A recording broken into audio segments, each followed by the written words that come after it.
I'm here for another reason this evening, but I wanted to concur with Senator Welch. Obviously, we need more federal disaster relief.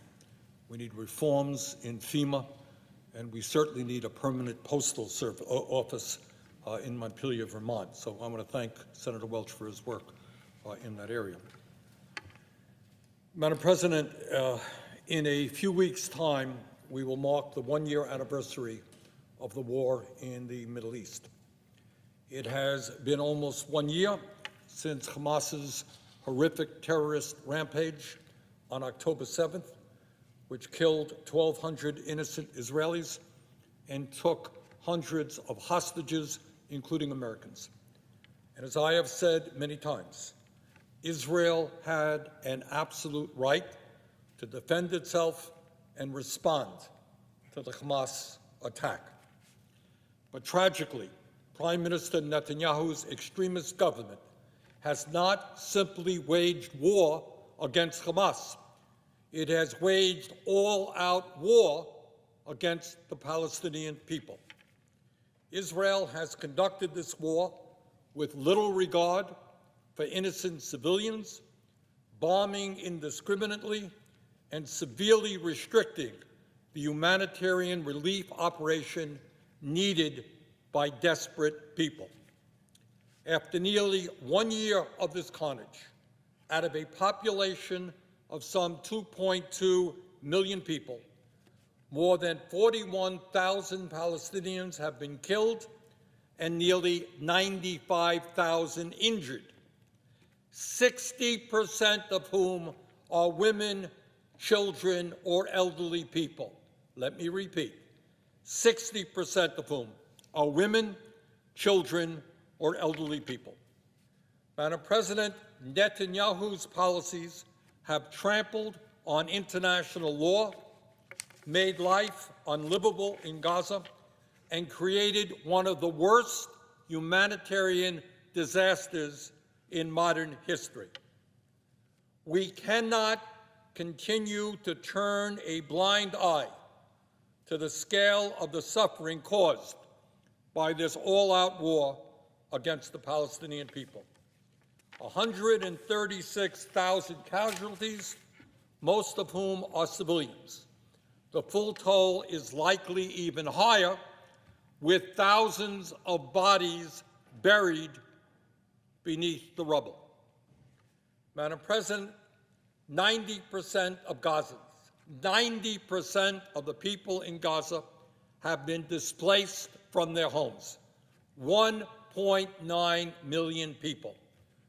Many families have been displaced again and again and again, forced to uproot their lives and pick their way across a war zone with their children and what little they can carry. These are poor people going from place to place amid bombing and total destruction. When these families find, finally, a safe place to seek refuge, perhaps setting up a tent in a so-called safe zone, they are often then forced to evacuate due to renewed Israeli bombing. Madam President, few of these people even have homes to ever return to. More than 60% of Gaza's housing has been damaged or destroyed, including 221,000 housing units that have been completely destroyed. Imagine going from place to place knowing that you're never going to be able to return to your home. Today, as a result of the devastation of housing in Gaza, more than 1 million people are homeless. And I would ask my colleagues to try to think for a moment what it means to be carrying your children from place to place in the heat, without food, without water, knowing that your home that you came from has been destroyed. And that's what's going on today. Madam President, what we are witnessing now is not just the loss of human life, as severe and horrible as that is. Gaza's civilian infrastructure has been devastated, including water and sewage systems. Raw sewage runs through the streets, spreading disease. Clean water is still in short supply. Most of the roads in Gaza are impassable, torn up by bombing and bulldozers, and there is virtually no electricity right now. But it's not just Gaza's infrastructure. The Netanyahu government has systematically, and I've talked to doctors about this, devastated the healthcare system in Gaza, knocking 19 hospitals out of service and killing more than 800 healthcare workers. So you got 95,000 people who have been injured, including a lot of children, and yet 19 hospitals have been knocked out of service. The World Health Organization has recorded thousands of attacks on healthcare facilities. Not surprisingly, with the collapse of the healthcare system under the strain, diseases like hepatitis, dysentery, polio, and other infections have taken hold. Madam President, Gaza has 12 universities. Every single one of them has been bombed, as have hundreds of schools. 88% of all school buildings in Gaza have been damaged. Every university bombed, 88% of all school buildings in Gaza have been damaged, and more than 500 people have been killed while sheltering in UN schools. There are many, many hundreds of thousands of children in Gaza. It's a young Palestinian population is by and large young, a lot of children.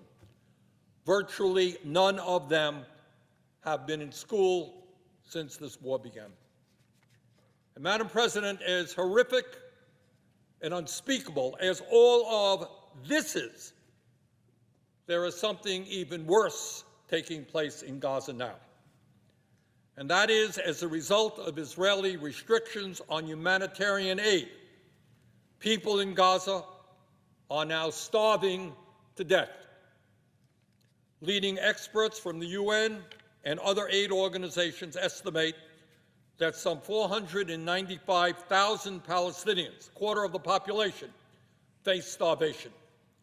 These groups estimate that more than 50,000 children require treatment now for acute malnutrition and are at risk of starving. There are 50,000 kids facing malnutrition.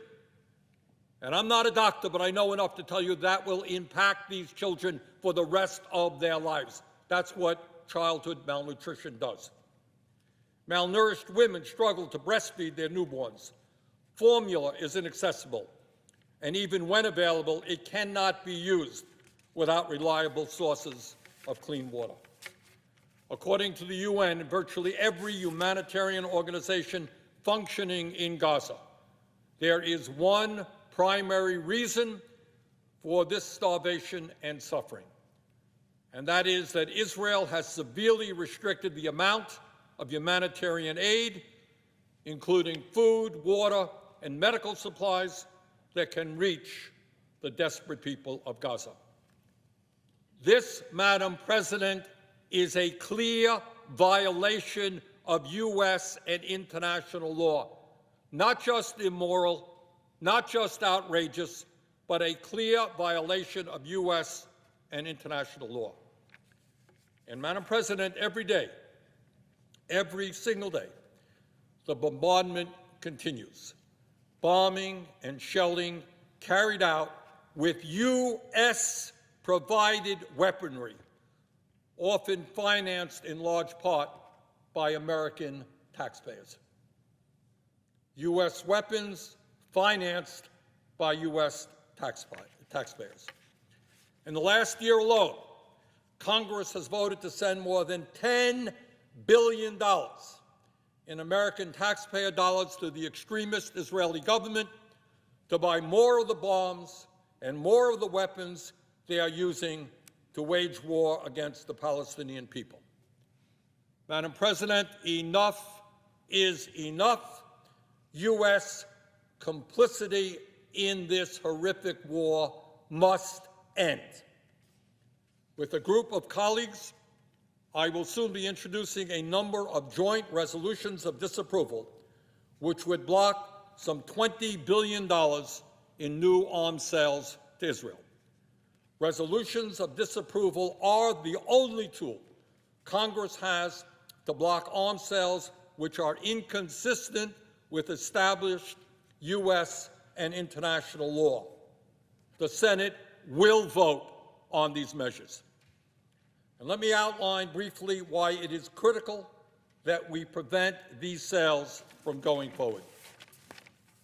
Madam President, I have laid out the horrible reality of the situation in Gaza, but the sad truth is that much of this carnage has been carried out with U.S.-provided military equipment. Put simply, providing more offensive weapons to continue this disastrous war would be immoral. It would also be illegal. These sales directly contradict the stated purpose of the Foreign Assistance Act of 1961 and the Arms Export Control Act. These laws require that U.S. arms transfers to foreign countries must be consistent with internationally recognized human rights, advance U.S. foreign policy interests, and avoid U.S. complicity with any human rights violations. That is the purpose of these laws. Madam President, during the August recess, the administration sent to Congress official notice for several sales to Israel that clearly do not meet these criteria.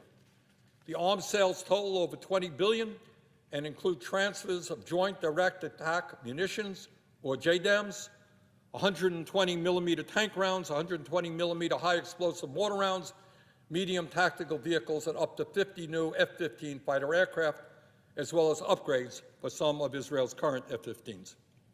All of these systems have been used in Gaza, causing massive death and suffering to innocent men, women, and children.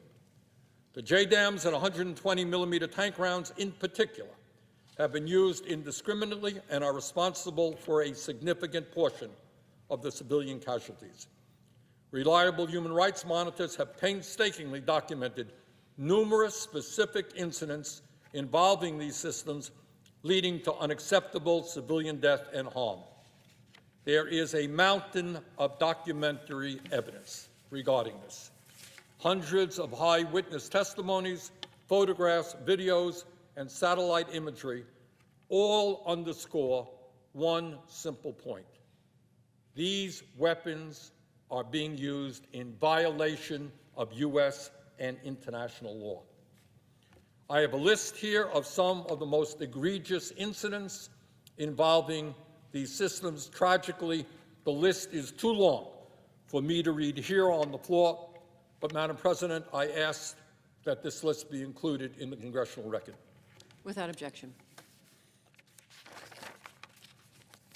Madam President, the administration's report pursuant to National Security Memorandum 20 concluded that, quote, it is reasonable to assess that defense articles have been used by Israeli security forces since October 7th in instances inconsistent with its international humanitarian law obligations or with established best practices for mitigating civilian harm, end of quote. That's the administration.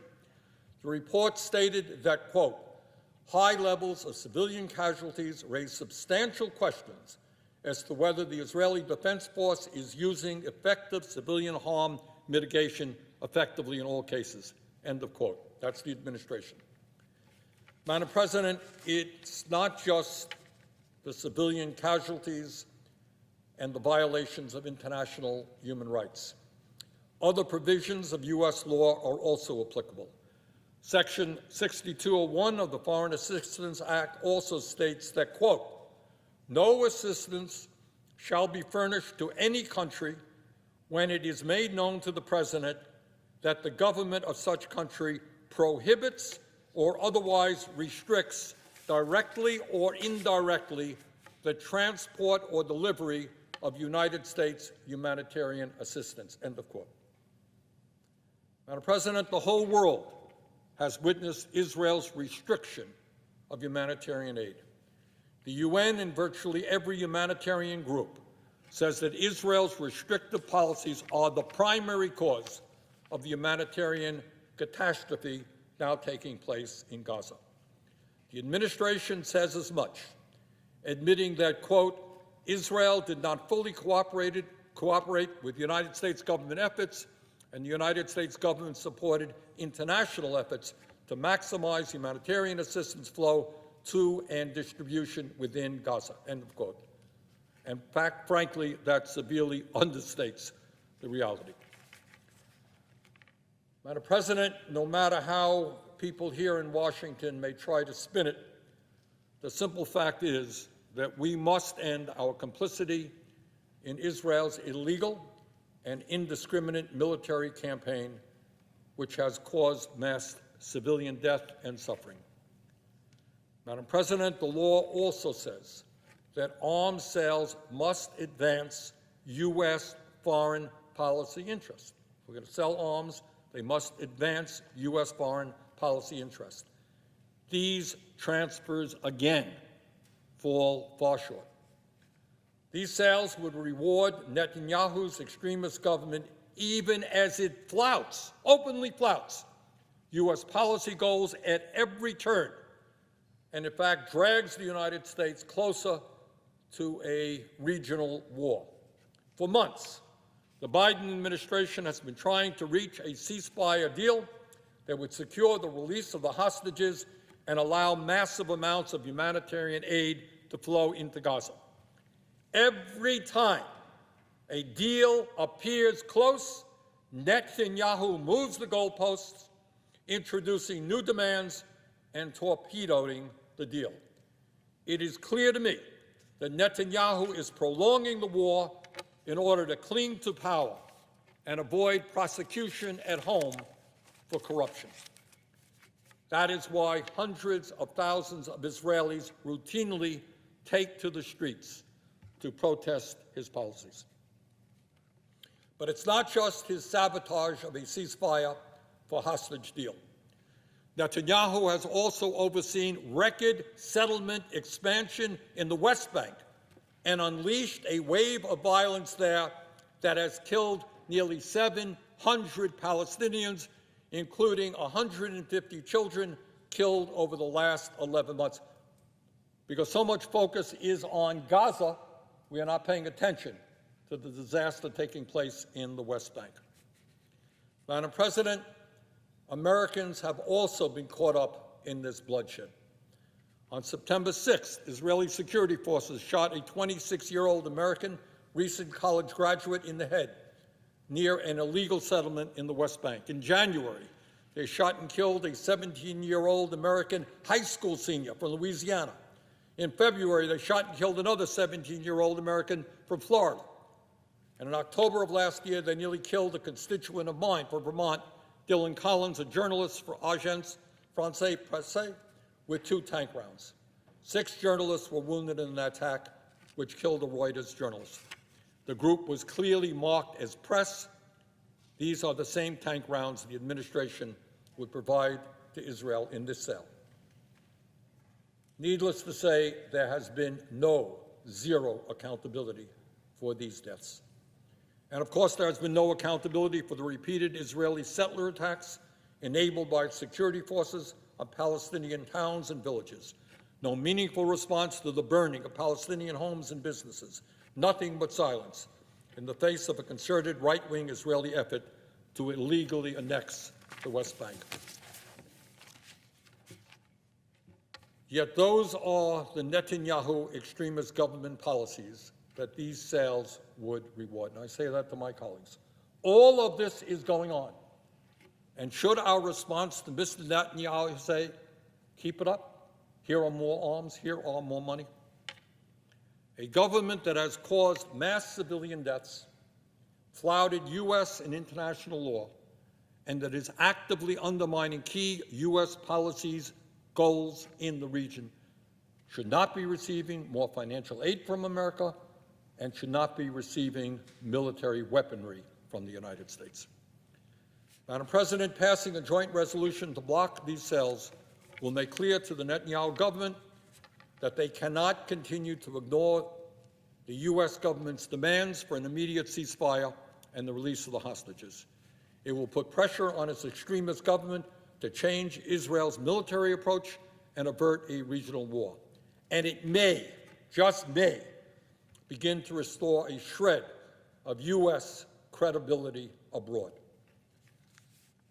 Madam President, passing a joint resolution of disapproval is not only the right thing to do, it is not only the legal and appropriate thing to do, it is also what the American people want us to do.